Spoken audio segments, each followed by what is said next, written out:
مدل سازی در سالیدورکس 6 تا مرحله داره. یک، انتخاب یک پلین یا فیس هست.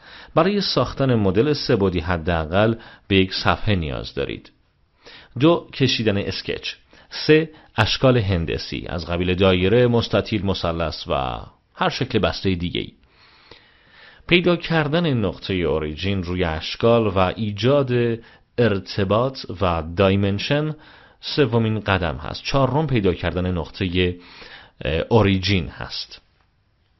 و 5، ریلیشن. و 6، استفاده از فیچرها هست از قبیل اکسترود و ریوالو و اکسترود کات و غیره. خب حالا صفحه رو انتخاب میکنیم. بعد از باز کردن داکیومنت جدید میریم سراغ اسکچ، یک دایره یا خط یا منحنی. من یک مستطیل انتخاب میکنم. یک مستطیل میکشم، در قسمت شروعش یک کلیک و در قسمت انتهاش هم یک کلیک. این از مستطیل. حالا برای ریلیشنشیپ برای این باید تعریف بکنم. 2 ضلع عمودی دارم و 2 تا ضلع افقی. اینها با هم لینک هستن. اگر میخواید این رابطه وجود نداشته باشه، علامت سبز رنگی که در گوشه هست رو دیلیت بکنید.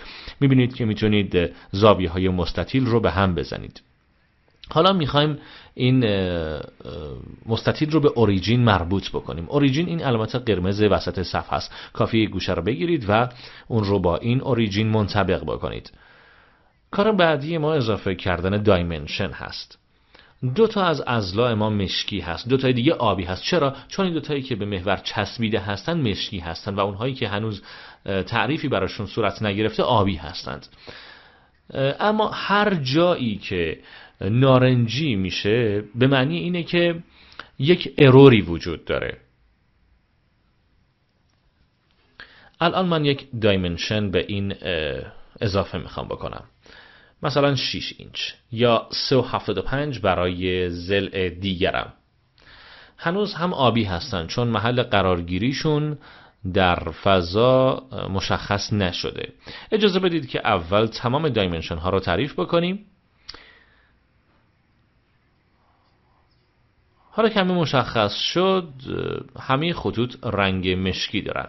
هر جا رنگ غیر از مشکی بود بدونید که در اونجا یک مشکلی وجود داره. اگر آبی بود یعنی هنوز تعریف نشده. اگر زرد بود ایجاد هشدار میکنه. اگر قرمز بود یعنی اینکه یک ارور جدی وجود داره. قدم بعدی استفاده از فیچرز بود. میرم به سراغ فیچرز. باس اکسترود رو دارم، ریوالو رو دارم، سویپ رو هم دارم. اما همون باس اکسترود رو انتخاب میکنم، درگ میکنم و اوکی رو میزنم. از یک فیچر دیگه نیز میخوام استفاده بکنم. پس دوباره یک سطر رو انتخاب میکنم. این بار یک بیزی میکشم و دوباره اکسترود رو انجام میدم و به بیرون درگ میکنم و حالا اوکی رو میزنم. این یک جسم بود که کاملا به صورت امتحانی ساخته شد.